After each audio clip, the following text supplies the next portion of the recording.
Hello friends, कैसे हो आप सब। तो आज बात करने वाले हैं बीपीएससी टीआरई 4.0 ज्योग्राफी यानी भूगोल के कुछ पीवाईक्यू के क्वेश्चन। और ये 1 to 5, 6 to 8, 9 to 10 और 11th 12th सब के लिए। तो चलिए बात करते हैं क्वेश्चन को। तो अगर आप चैनल पे फर्स्ट बार विजिट कर रहे हैं तो चैनल को सब्सक्राइब कर लें, लाइक कर दें, शेयर कर दें। चलिए क्वेश्चन की तरफ चलते हैं। तो फर्स्ट क्वेश्चन हमारा कह रहा है, निम्न में से कौन सक्रिय ज्वालामुखी का उदाहरण नहीं है। स्ट्रेम्बो, माउंट एटना, विसुवियस। उपयुक्त में से एक से अधिक, उपयुक्त में से कोई नहीं। बताइए।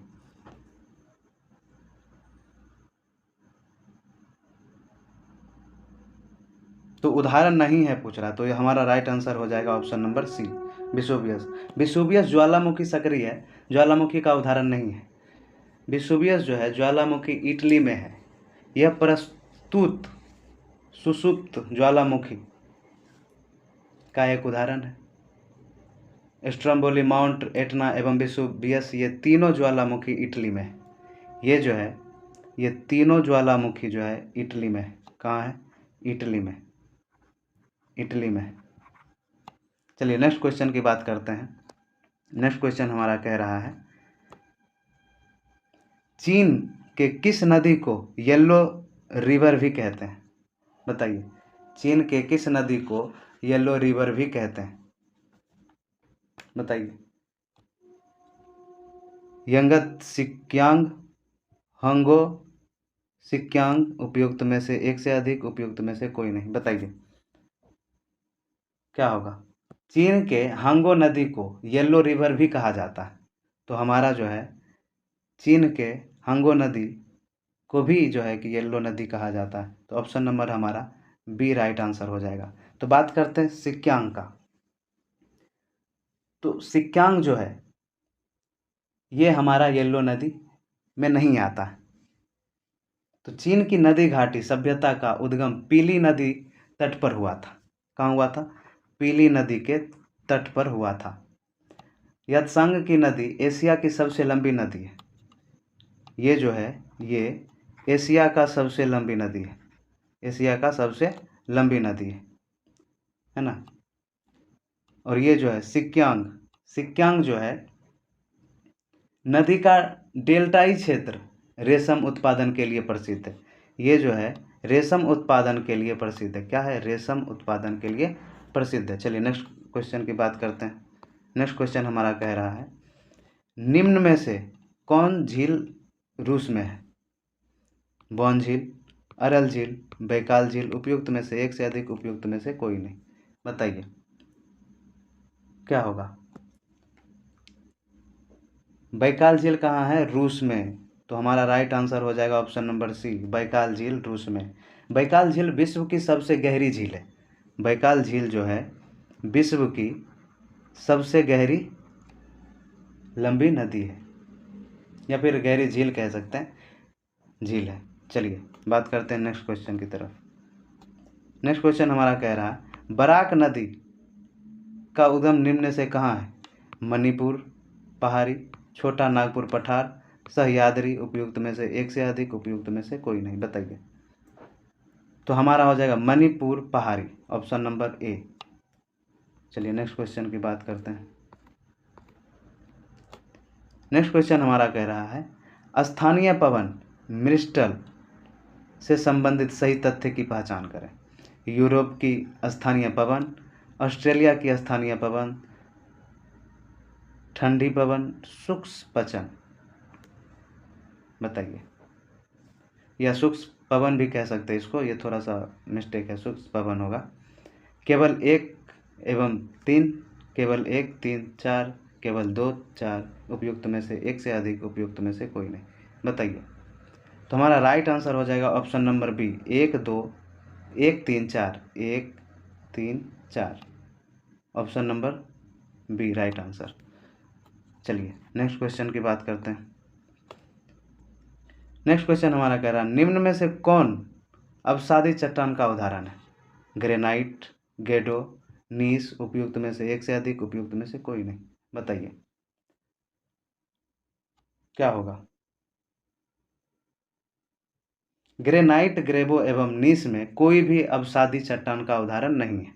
ये तीनों में से कोई चट्टान का उदाहरण उदाहरण नहीं है ना। चट्टान को 3 श्रेणी में बांटा गया है। आपको पता ही होगा, आग्नेय चट्टान हो गया, अवसादी चट्टान हो गया, रूपांतरित चट्टान हो गया। ग्रेनाइट आग्नेय चट्टान का उदाहरण है। ग्रेवो भी आग्नेय चट्टान का उदाहरण है। नीस रूपांतरित चट्टान का उदाहरण है। समझ गए। अब फिर से सुन लीजिए। चट्टान 3 प्रकार के होते हैं, आग्नेय चट्टान, अवसादी चट्टान, रूपांतरित चट्टान। ग्रेनाइट आग्नेय चट्टान का उदाहरण है। ग्रेवो भी आग्नेय चट्टान का उदाहरण है। नीस रूपांतरित चट्टान का उदाहरण है। आग्नेय चट्टान ग्रेनाइट के रूपांतरण से नीस बनता है। सेल, चूना पत्थर, बालू का पत्थर, चौक, डोलोमाइट, ये सब चीज़ें जो है इन पत्थरों से बनता है। तो हमारा राइट आंसर हो जाएगा ऑप्शन नंबर ई। चलिए नेक्स्ट क्वेश्चन की तरफ चलते हैं। नेक्स्ट क्वेश्चन हमारा कह रहा है, स्ट्रोम्बोली ज्वालामुखी कहाँ है। स्ट्रोम्बोली ज्वालामुखी कहाँ है। इटली में है, संयुक्त राज्य अमेरिका, अंटार्कटिका, उपयुक्त में से एक से अधिक, उपयुक्त में से कोई नहीं। बताइए क्या होगा हमारा आंसर। तो हमारा आंसर ऑप्शन नंबर ए हो जाएगा, इटली में। कहाँ है, इटली में। तो चलिए बात करते हैं, माउंट एटना ज्वालामुखी भी इटली में है। आपको पहले भी बताए थे ऊपर वाले क्वेश्चन में। माउंट एटना इटली के सिसिली में है। कहाँ है माउंट एटना, कहाँ है, सिसिली में, इटली के सिसिली में, इटली के सिसिली में। संयुक्त राज्य अमेरिका के ज्वालामुखी है ना। Mount Saint Helens, Mount Rainier, Mount Hood और लेलेंस की पीक आदि, ये क्या है, संयुक्त राज्य अमेरिका के ज्वालामुखी होते हैं। माउंट इबेबुस ज्वालामुखी अंटार्कटिका में भी स्थित है। कोटोपैक्सी ज्वालामुखी इक्वाडोर में स्थित है। किलिमंजारो ज्वालामुखी तंजानिया में है। इस सब चीज़ों को याद रखिए। किलिमंजारो ज्वालामुखी कहाँ है, तंजानिया में। कहाँ है, तंजानिया में, तंजानिया में, तंजानिया में। चलिए नेक्स्ट क्वेश्चन की बात करते हैं। नेक्स्ट क्वेश्चन हमारा कह रहा है, निम्न में से कौन उपग्रह बृहस्पति ग्रह का है। गैनमीड, यूरोपा, कैलिस्टो, उपयुक्त में से कोई नहीं, उपयुक्त में से एक से अधिक। बताइए क्या होगा। तो हमारा राइट आंसर हो जाएगा ऑप्शन नंबर डी, उपयुक्त में से एक से अधिक। अब ये उपयुक्त में से एक से अधिक जो हो गया, सौरमंडल के ग्रहों में बुध की परिक्रमा की अवधि सबसे कम होती है। किसकी सबसे कम होती है, बुध की जो है परिक्रमा की अवधि कम होती है, बुध की। सौरमंडल के ग्रहों में वरुण, नेपच्यून की परिक्रमा अवधि सबसे अधिक होती है। ग्रहों की परिक्रमा अवधि सूर्य से बढ़ती दूरी एक साथ बढ़ती है। अब उसी जगह बात कर ले, सूर्य से दूरी के आधार पर सबसे निकट से सबसे दूर के क्रम में ग्रहों की स्थिति इस प्रकार होती है, जैसे पहला फर्स्ट ले लीजिए बुध, दूसरा शुक्र, तीसरा पृथ्वी, चौथा मंगल, पांचवा बृहस्पति, फिर आ गया शनि, अरुण एवं वरुण। याद रखिए, पहला बुध हो गया, दूसरा शुक्र हो गया, तीसरा पृथ्वी हो गया, चौथा मंगल हो गया, पांचवा बृहस्पति, और कितना, हाँ, छठा हो गया शनि, और सातवां अरुण, और पांचवा वरुण हो गया। और फिर बात करते हैं सूर्य का परिक्रमण की अवधि ग्रहों का है। बुध जो है 28 दिन तक, और शुक्र जो है 225 दिन तक।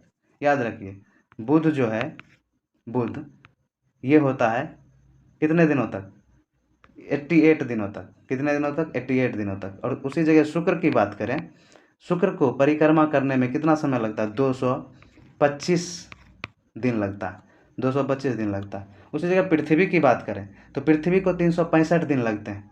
365 दिन 5 घंटे 48 मिनट 46 सेकंड लगते हैं। पृथ्वी को कितना समय लगता है परिक्रमा करने में, सूर्य का परिक्रमा पृथ्वी को करने में 365 दिन 5 घंटे 48 मिनट 46 सेकंड लगता है।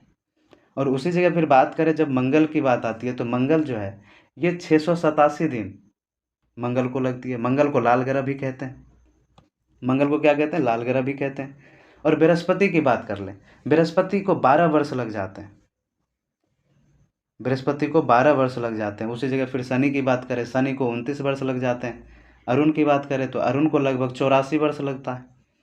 तथा जब हम बात करें वरुण की, तो वरुण को भी सबसे ज़्यादा सूर्य की परिक्रमा करने में किसे समय लगती है? वरुण को लगती है।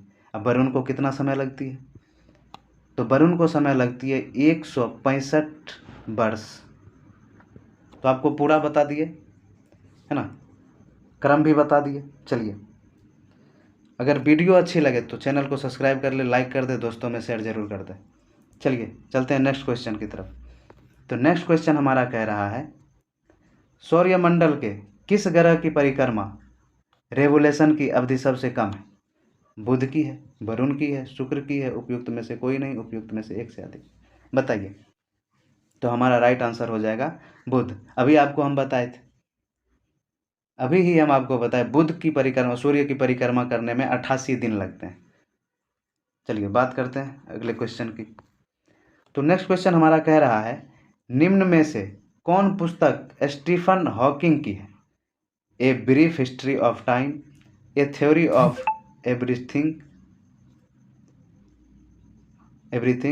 The world as I see it, बताइए। उपयुक्त में से एक से अधिक, उपयुक्त में से कोई नहीं, बताइए। तो हमारा राइट आंसर हो जाएगा ऑप्शन नंबर डी, उपयुक्त में से एक से अधिक। तो कह रहा है a brief history of time,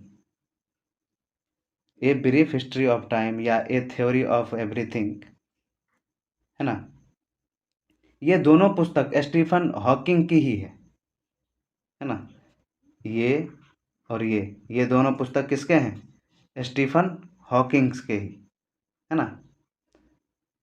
Stephen William Hawking विश्व प्रसिद्ध भौतिक जो है कि वैज्ञानिक थे, फिजिक्स का वैज्ञानिक थे, ब्रह्मांड वैज्ञानिक, लेखक और कैम्ब्रिज विश्वविद्यालय में सैद्धांतिक ब्रह्मांड विज्ञान केंद्र के शोध निर्देशक थे। अब बात कर ले उसी जगह स्टीफन विलियम हॉकिंग का जन्म 8 फरवरी, जन्म जो है 8 फरवरी 1942 को हुआ, 1942 में हुआ था। और इनका मृत्यु की बात कर लें तो मृत्यु जो है 14 मार्च 2018 में हुआ था। 14 मार्च 2018 में हुई थी।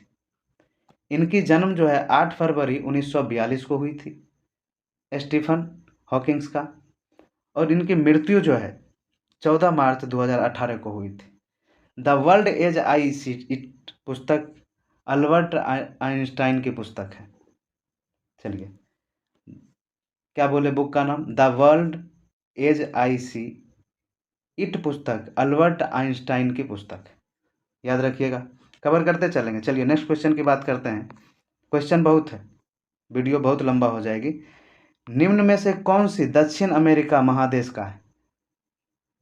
बोत्सवाना, क्या है? बोत्सवाना, लातविया, इक्वेडोर, उपयुक्त में से एक से अधिक, उपयुक्त में से कोई नहीं। चलिए बताइए। तो हमारा राइट आंसर हो जाएगा Ecuador, option number C right answer. चलिए नेक्स्ट क्वेश्चन की बात करते हैं। नेक्स्ट क्वेश्चन हमारा कह रहा है, उत्तर अमेरिका महादेश से संबंधित सही तथ्यों की पहचान करें। यह पूरी तरह से उत्तरी गोलार्ध में है, यह पूरी तरह से पश्चिमी गोलार्ध में स्थित है, यह 3 महासागरों से घिरा हुआ है, उपयुक्त में से एक से अधिक, उपयुक्त में से कोई नहीं। चलिए बताइए। तो हमारा हो जाएगा उपयुक्त में से कोई नहीं। अब हम बताते हैं आपको, ये जो है क्या कह रहा है, यह पूरी तरह से उत्तरी गोलार्ध में स्थित है, पूरी तरह से उत्तरी गोलार्ध में स्थित है। और यह पूरी तरह से पश्चिमी गोलार्ध में स्थित है। तो बात करें उत्तरी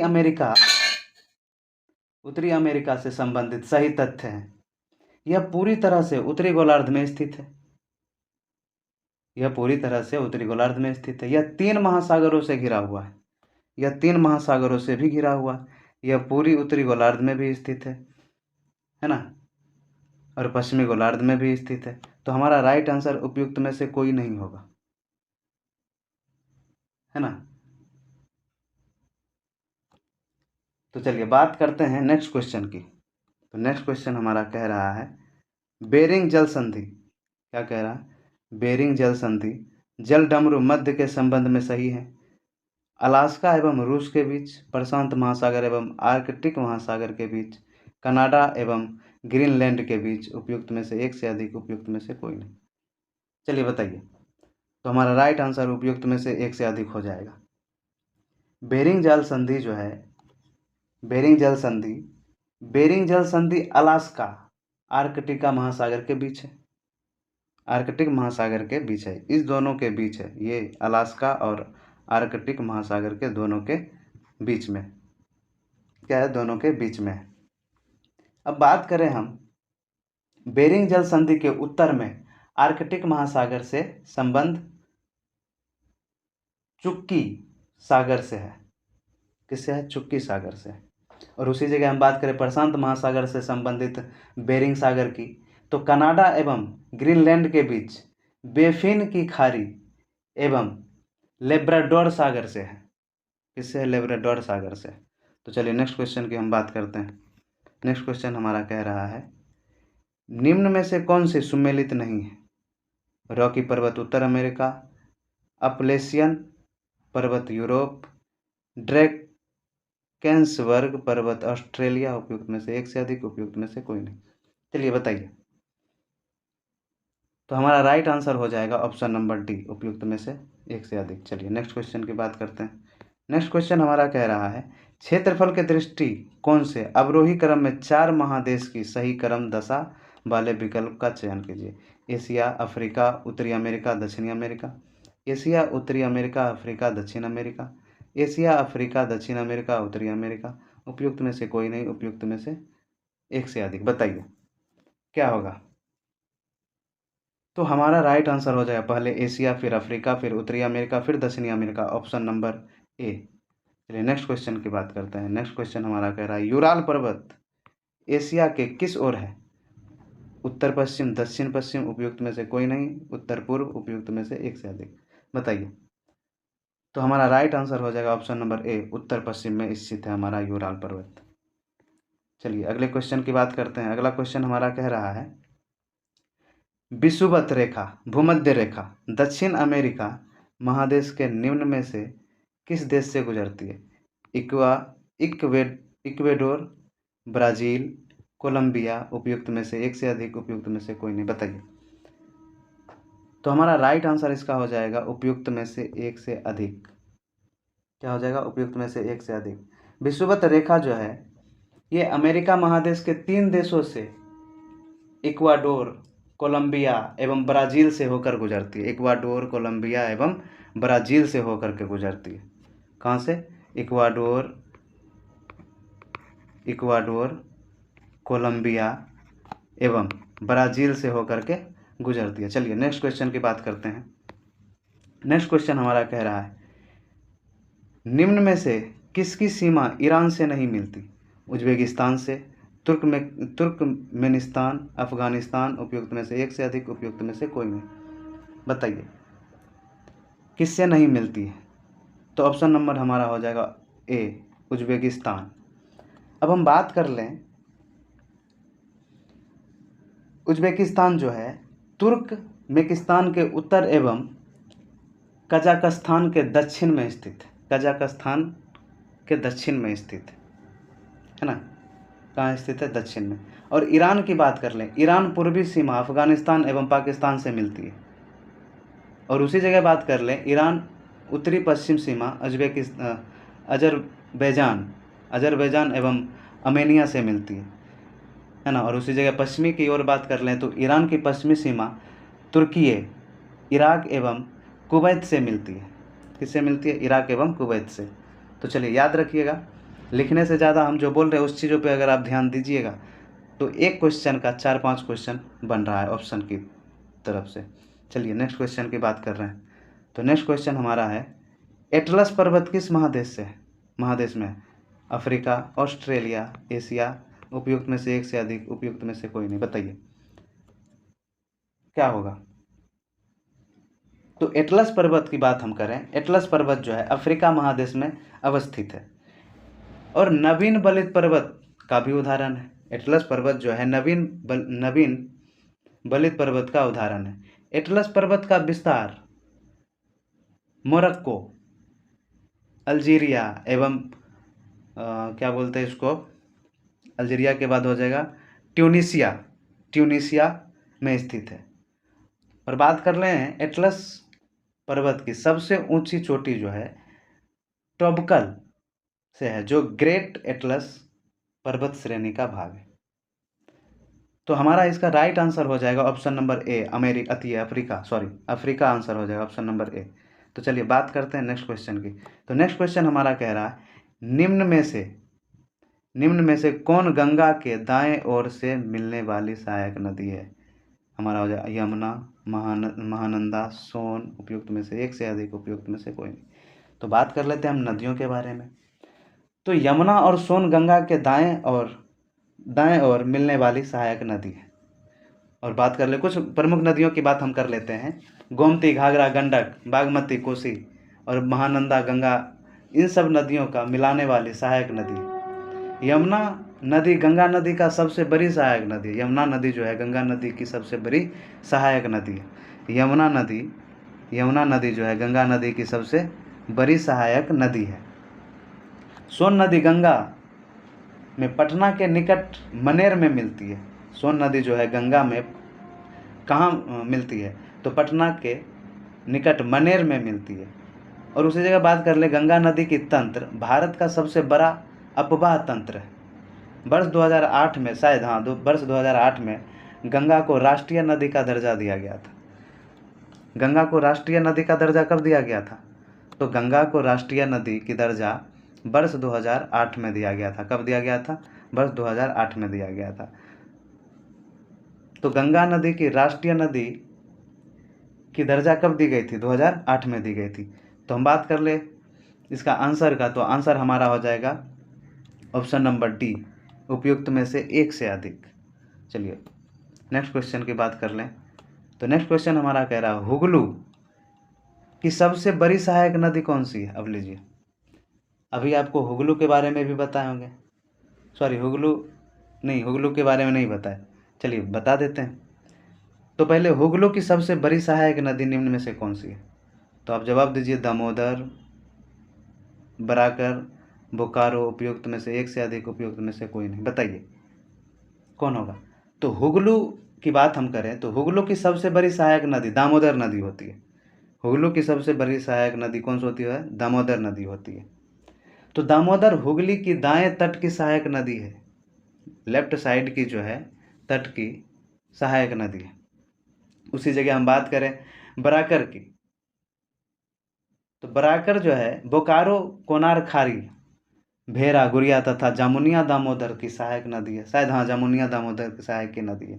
तो उसी जगह दामोदर की बात करें तो दामोदर बंगाल का शोक कहलाता है। दामोदर बंगाल का क्या कहलाता है? दामोदर बंगाल का शोक कहलाता है। क्या कहलाता है? बंगाल का शोक कहलाता है। तो बंगाल का शोक कौन कहलाता है? दामोदर कहलाता है। उसी जगह हम बात कर लें कि पश्चिमी बंगाल के फरक्का में गंगा नदी दो शाखाएं हुगली एवं भागीरथी में बट जाती है। बंगाल में, पश्चिम बंगाल में जो है हुगली एवं भागीरथी में बट जाती है। हुगली पश्चिम बंगाल में ही बहती है। हुगली नदी जो है पश्चिम बंगाल में ही बहती है और बंगाल की खाड़ी में जाके मिल जाती है। चलिए बात करते हैं अगले क्वेश्चन की। लद्दाख केंद्र शासित प्रदेश की सीमा भारत के कितने राज्य से लगती है? मात्र 1, 2, 3, उपयुक्त में से एक से अधिक, उपयुक्त में से कोई नहीं। बताइए। तो राइट आंसर हमारा हो जाएगा ऑप्शन नंबर ए। लद्दाख केंद्र शासित प्रदेश की सीमा भारत के एकमात्र राज्य से मिलती है। और वो राज्य कौन सा है पता है? वो राज्य है हमारा हिमाचल प्रदेश। कौन है? हिमाचल प्रदेश। ऑप्शन नंबर ए हमारा राइट आंसर। चलिए नेक्स्ट क्वेश्चन पे चलते हैं। नेक्स्ट क्वेश्चन हमारा कह रहा है निम्न में से कौन सी जलधारा दक्षिण अटलांटिक महासागर की जलधन है? ब्राजील जलधारा, बेगुएला जलधारा, फॉकलैंड जलधारा, उपयुक्त में से एक से अधिक, उपयुक्त में से कोई नहीं। बताइए। तो हमारा राइट आंसर हो जाएगा डी, उपयुक्त में से एक से अधिक। और बात हम करें ब्राजील जलधारा का, फॉकलैंड जलधारा एवं वेनेजुएला जलधारा से 3 जलधाराएं दक्षिण अटलांटिक महासागर की जलधाराएं, ब्राजील जलधाराएं उच्च तापमान एवं उच्च लवणता वाली गर्म जलधारा, और उत्पत्ति दक्षिण विषुवतीय जलधारा से विभाजन हो करके ब्राजील धारा की ओर जाती है। और उसी जगह हम बात कर लें वेनेजुएला जलधारा। वेनेजुएला जलधारा जो है ये अटलांटिक महासागर की ठंडी जलधारा है और ये दक्षिण अफ्रीका के पश्चिम तट के सहारे उत्तर में प्रवाहित होती है। कहाँ होती है? उत्तर में प्रवाहित होती है। चलिए नेक्स्ट क्वेश्चन की बात कर लें। तो नेक्स्ट क्वेश्चन हमारा कह रहा है आन वर्षा किस राज्य से संबंधित? आन वर्षा किस राज्य से संबंधित? केरल, कर्नाटक, पश्चिम बंगाल, ओडिशा, कर्नाटक, महाराष्ट्र, उपयुक्त में से एक से अधिक, उपयुक्त में से कोई नहीं। बताइए। तो हमारा राइट आंसर हो जाएगा केरल और कर्नाटका, ऑप्शन नंबर ए, केरल और कर्नाटका। तो हम बात करें आम्र वर्षा केरल एवं कर्नाटक राज्य से संबंधित है ही, और गर्मी के समय खत्म होते होते पूर्व मानसून, बौछार मानसून आने के पहले पड़ती है। और बौछार सामान्य रूप से केरल राज्य में ही और कर्नाटक के तटीय हिस्से में ही होती है। और बात करें कि गर्मी, ये ग्रीष्म जो ऋतु होती है, ये असम एवं पश्चिम बंगाल राज्य में तीव्र आर्द्रता, इस चीज को समझिए, असम एवं पश्चिम बंगाल के राज्य में तीव्र आर्द्रता हवाएं चलने लगती है, जिनसे गरज के साथ वर्षा होती है। इन हवाओं के पूर्वी भारत में नावेस्टर एवं बंगाल में काल वैशाखी के नाम से जाना जाता है। नावेस्टर एवं काल वैशाखी के नाम से जाना जाता है। कहाँ? बंगाल काल में। चलिए तो बात करते हैं नेक्स्ट क्वेश्चन की। तो नेक्स्ट क्वेश्चन हमारा है सेवरॉय, क्या है? सेवरॉय पहाड़ी भारत के किस राज्य में स्थित है? आंध्र प्रदेश, केरल, तमिलनाडु, उपयुक्त में से कोई नहीं, उपयुक्त में से एक से अधिक। बताइए। तो हमारा राइट आंसर हो जाएगा ऑप्शन नंबर सी, तमिलनाडु। चलिए नेक्स्ट क्वेश्चन की बात करते हैं। नेक्स्ट क्वेश्चन हमारा कह रहा है उत्कल तट निम्न में से किस राज्य से संबंधित है? तमिलनाडु, आंध्र प्रदेश, ओडिशा, उपयुक्त में से कोई नहीं, उपयुक्त में से एक से अधिक। बताइए। तो हमारा राइट आंसर हो जाएगा ऑप्शन नंबर सी, ओडिशा। चलिए नेक्स्ट क्वेश्चन की बात करते हैं। नेक्स्ट क्वेश्चन हमारा कह रहा है निम्न में से कौन सी नदी अलकनंदा में बाईं ओर से मिलती है? धैली गंगा, पिंडार, नंदाकिनी, उपयुक्त में से एक से अधिक, उपयुक्त में से कोई नहीं। अगर आप चैनल पे फर्स्ट बार विजिट कर रहे हैं तो चैनल को सब्सक्राइब कर लें, लाइक कर दें, कमेंट कर लें, और वीडियो अगर आपको अच्छे से समझ आ रही है तो चैनल को ज़रूर शेयर कर दें, दोस्तों में शेयर कर दें। चलिए नेक्स्ट क्वेश्चन की बात करते हैं, बने रहिए, बहुत सारा क्वेश्चन है। तो नेक्स्ट क्वेश्चन की बात करते हैं गुरु शिखर निम्न में से किस पर्वत पठार के सर्वोच्च शिखर है? पश्चिमी घाट, अरावली पर्वत, पूर्वी घाट, उपयुक्त में से कोई नहीं, उपयुक्त में से एक से अधिक। बताइए। तो हमारा राइट आंसर हो जाएगा ऑप्शन नंबर सी, अरावली पर्वत, ऑप्शन नंबर सी। चलिए नेक्स्ट क्वेश्चन की बात करें। तो नेक्स्ट क्वेश्चन हमारा कह रहा है भारतीय भूवैज्ञानिक सर्वेक्षण का मुख्यालय कहाँ है? मुंबई, हैदराबाद, नई दिल्ली, उपयुक्त में से एक से अधिक, उपयुक्त में से कोई नहीं। बताइए। तो हमारा राइट आंसर हो जाएगा ऑप्शन नंबर ई, उपयुक्त में से कोई नहीं। तो बात हम करें भारतीय भूवैज्ञानिक सर्वेक्षण का मुख्यालय कहाँ है? तो इनका मुख्यालय जो है मुख्यतः कोलकाता में है। कहाँ है? कोलकाता, कोलकाता में।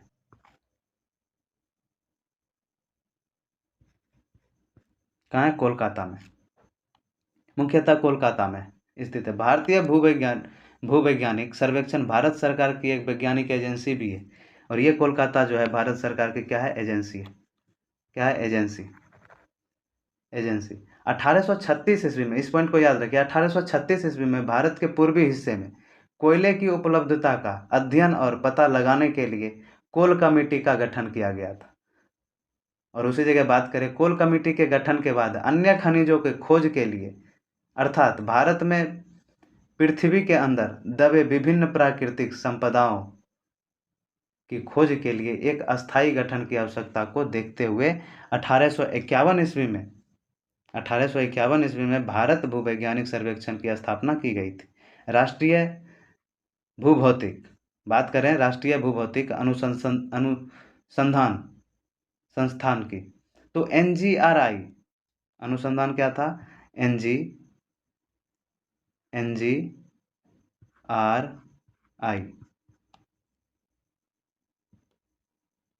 क्योंकि हम फिर से ये कर दे रहे हैं, क्या था? NGRI।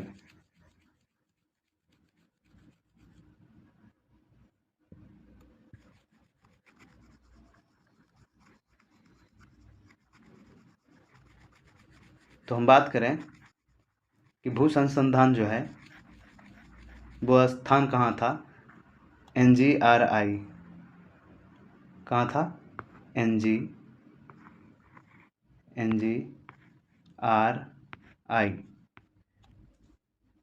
ये स्थान था।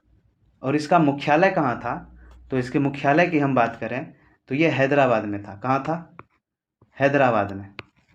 कहाँ था? हैदराबाद में। हैदराबाद में था।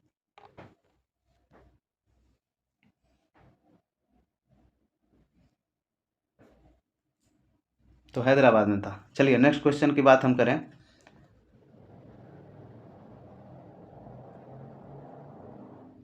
तो नेक्स्ट क्वेश्चन हमारा है, मलनाड क्षेत्र क्या है? मलनाड क्षेत्र कहाँ स्थित है? कर्नाटक, तमिलनाडु, उपयुक्त में से कोई नहीं, आंध्र प्रदेश, उपयुक्त में से एक से अधिक। अब इसमें थोड़ा सा कंफ्यूज हो रहे होंगे आप कि ऑप्शन का जो है कि क्रम आगे पीछे क्यों है, क्योंकि हम इसलिए कर देते हैं ताकि आपको कंफ्यूज कर सकें। चलिए, तो मलनाड क्षेत्र कहाँ है?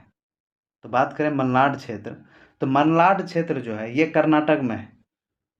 कहाँ है? कर्नाटक में। ऑप्शन नंबर ए हमारा राइट आंसर है। मलनाड के सबसे ऊंचे पर्वत क्षेत्र को बाबा बुदान कहा जाता है। क्या कहा जाता है? बाबा बुदान। क्या कहा जाता है? बाबा बुदान। बाबा बुदान क्षेत्र या बाबा बुदान कहा जाता है। और उसी जगह हम बात करें बाबा बुदान की सबसे ऊंची चोटी का नाम मुल्यानगिरी है ना, मुल्यानगिरी भी कहते हैं। बाबा बुदान क्षेत्र लौह अयस्क मतलब लोहे का भंडार के लिए विशेष रूप से जाना जाता है। चलिए बात करते हैं नेक्स्ट क्वेश्चन। अगले क्वेश्चन की बात हम करें, हरौती का पठार क्या है? हरौती का पठार कहाँ स्थित है? छत्तीसगढ़ में, मध्य प्रदेश में, राजस्थान में, उपयुक्त में से एक से अधिक, उपयुक्त में से कोई नहीं। तो बताइए हरौती का पठार कहाँ स्थित है? छत्तीसगढ़ में, मध्य प्रदेश में, राजस्थान में, उपयुक्त में से एक से अधिक, उपयुक्त में से कोई नहीं। तो हमारा राइट आंसर हो जाएगा ऑप्शन नंबर सी, राजस्थान में। तो हम बात करें हरौती का पठार राजस्थान में तो है ही, और उसी जगह हम बात ये कर लें कि मध्य प्रदेश में बेसाल्ट चट्टान से निर्मित संरचना को मालवा का पठार कहते हैं। इस चीज़ को आप याद रखिए, मालवा का पठार क्या है? मालवा का पठार। मालवा का पठार। मालवा का पठार किसे कहते हैं? मालवा का पठार राजस्थान में है ना। और उसी जगह हम बात कर लें हरौती। हरौती जो है पश्चिम भारत में राजस्थान राज्य का एक क्षेत्र है जिसे पूर्व टाइम में, पुराने समय में बूंदी राज्य कहा जाता था। क्या कहा जाता था? बूंदी राज्य कहा जाता था। बूंदी स्टेट के नाम से जाना जाता था।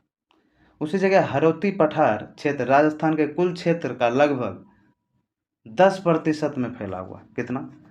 10% में फैला हुआ है। चलिए बात करें नेक्स्ट क्वेश्चन की। तो नेक्स्ट क्वेश्चन हमारा कह रहा है चलिए थोड़ा बड़ा क्वेश्चन है। भारत में कोयला उत्पादक क्षेत्र निम्न में कहाँ है? दामोदर घाटी, सोन घाटी, महानदी, गोदावरी घाटी। केवल 1, 2, केवल 4 उपयुक्त में से कोई नहीं, केवल 3 उपयुक्त में से एक से अधिक। बताइए। हमारा राइट आंसर हो जाएगा ऑप्शन नंबर डी, 1 से अधिक।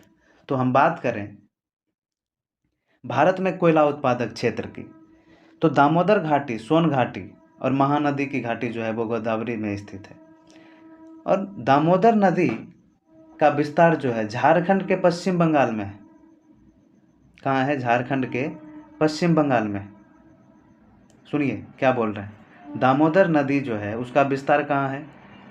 उसका विस्तार है झारखंड के पश्चिम बंगाल। कहाँ है? पश्चिम बंगाल के दामोदर घाटी पर। पश्चिम बंगाल हाँ, पश्चिम बंगाल में स्थित है। और दामोदर नदी घाटी भारत का सबसे बड़ा कोयला क्षेत्र है। भारत का सबसे बड़ा कोयला क्षेत्र कौन सा है? दामोदर नदी की घाटी। कौन सा है? दामोदर नदी की घाटी कौन सी होगी? कोयला का क्षेत्र होगा सबसे बड़ा। और बात कर ले उसी जगह झारखंड में प्रमुख कोयला का स्थान। झारखंड में प्रमुख कोयला का स्थान की हम बात करें तो प्रमुख कोयले की बात करें तो प्रमुख कोयला जो है ये झारखंड में प्रमुख कोयले की स्थान जो है चंदपुरा।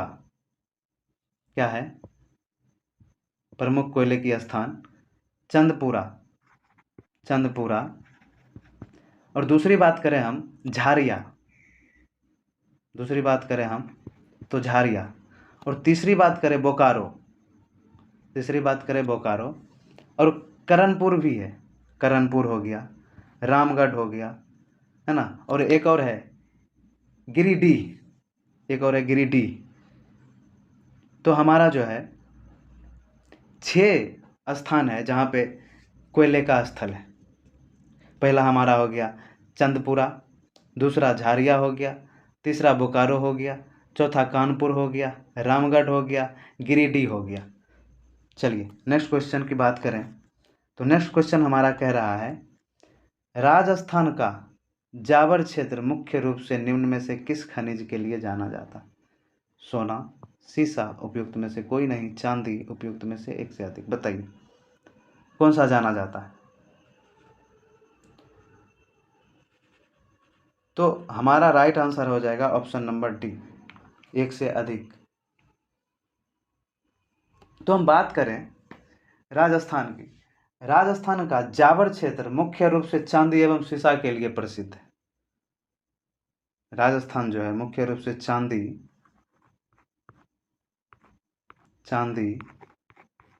एवं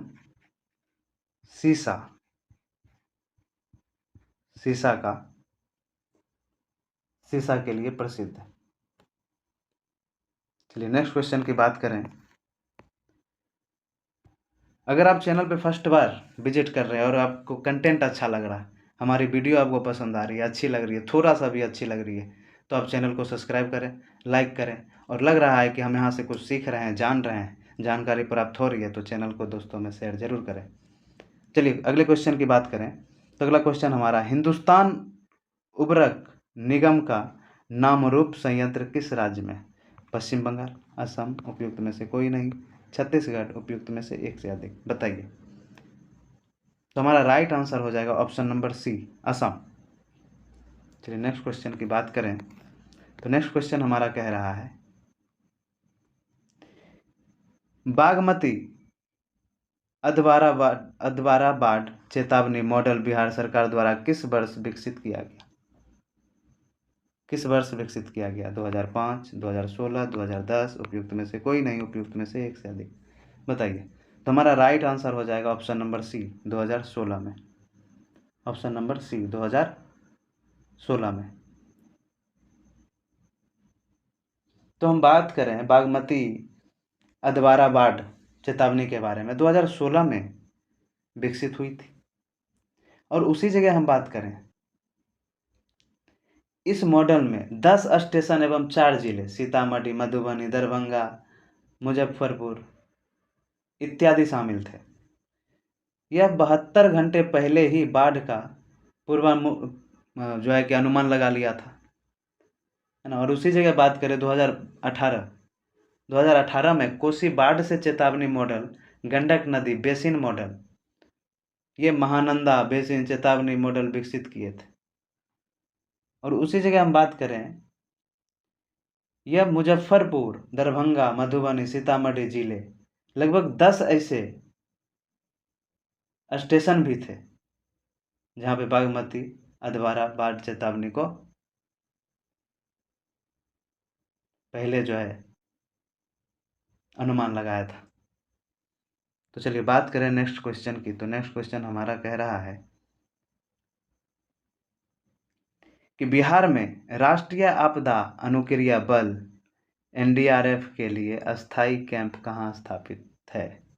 गया में, बिहटा में, दरभंगा में, उपयुक्त में से कोई नहीं, उपयुक्त में से एक से अधिक। बताइए कहाँ है? तो हमारा राइट आंसर हो जाएगा ऑप्शन नंबर सी, बिहटा में। चलिए बात करते हैं नेक्स्ट क्वेश्चन की। तो नेक्स्ट क्वेश्चन हमारा कह रहा है, कोसी नदी जिसे बिहार का शोक भी कहा जाता है तथा मार्ग बदलने के लिए भी कुख्यात नदी है, यह गंगा में कहाँ पर गिरती या मिलती है?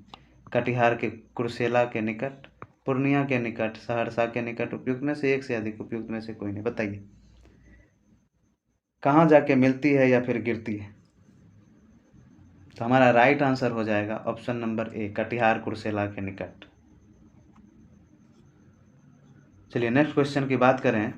तो नेक्स्ट क्वेश्चन हमारा कह रहा है, बिहार की प्रमुख बहुउद्देशीय नदी घाटी परियोजनाएं, गंडक नदी घाटी परियोजना, कोसी नदी घाटी परियोजना, सोन नदी घाटी परियोजना, उपयुक्त में से एक से अधिक, उपयुक्त में से कोई नहीं। बताइए। तो हमारा राइट आंसर हो जाएगा ऑप्शन नंबर डी, उपयुक्त में से एक से अधिक। तो हम बात करें बिहार की प्रमुख बहुउद्देशीय नदी के बारे में, तो सोन नदी घाटी परियोजना बिहार में पहली नदी परियोजना कहलाती है। 1874 में सोन नहर का निर्माण किया गया था। गंडक नदी घाटी बहुउद्देशीय परियोजना 7 सहायक नदी के साथ परियोजना बनाती है। और उसी जगह बात करें कोसी परियोजना की, तो कोसी परियोजना 1954 में भारत और नेपाल का संयुक्त परियोजना प्रारंभ करने के लिए समझौता भी किया था।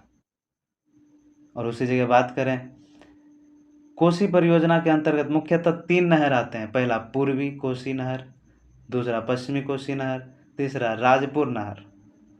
याद रखिए इसको, पहला पूर्वी कोसी नहर, दूसरा पश्चिमी कोसी नहर, तीसरा राजपुर नहर। चलिए बात करें नेक्स्ट पॉइंट की। तो नेक्स्ट पॉइंट हमारा कह रहा है, नेक्स्ट क्वेश्चन हमारा कह रहा है, वायुमंडल में ओजोन को मापने के लिए यूवी स्पेक्ट्रोफोटोमीटर किसने विकसित किया था? Professor GMB Dobson, James Lovelock, doctor Joe Farman, उपयुक्त में से एक से अधिक, उपयुक्त में से कोई नहीं। बताइए। तो हमारा ऑप्शन नंबर ए हो जाएगा, professor GMB Dobson, option number A. चलिए नेक्स्ट क्वेश्चन की बात करें। तो नेक्स्ट क्वेश्चन हमारा कह रहा है, निम्नलिखित युग्मों में से कौन सुमेलित नहीं है? बंदीपुर राष्ट्रीय उद्यान कर्नाटक, मानस वन्यजीव अभयारण्य असम, पेरियार वन्यजीव अभयारण्य केरल, उपयुक्त में से एक से अधिक, उपयुक्त में से कोई नहीं। तो ये क्वेश्चन आपका रहा होमवर्क में। कमेंट बॉक्स में इसका आंसर आप लोग दीजिए। और वीडियो कैसी लगी? वीडियो अगर अच्छी लगी तो लाइक कर दें। अगर चैनल पर फर्स्ट बार विजिट कर रहे हैं आप, तो चैनल को सब्सक्राइब कर दें। और आपको लग रहा है कि हम आपके लिए मेहनत कर रहे हैं ईमानदारी से, तो आप चैनल को सब्सक्राइब और लाइक और शेयर ज़रूर कर दें। और मिलते हैं नेक्स्ट वीडियो में, तब तक के लिए धन्यवाद।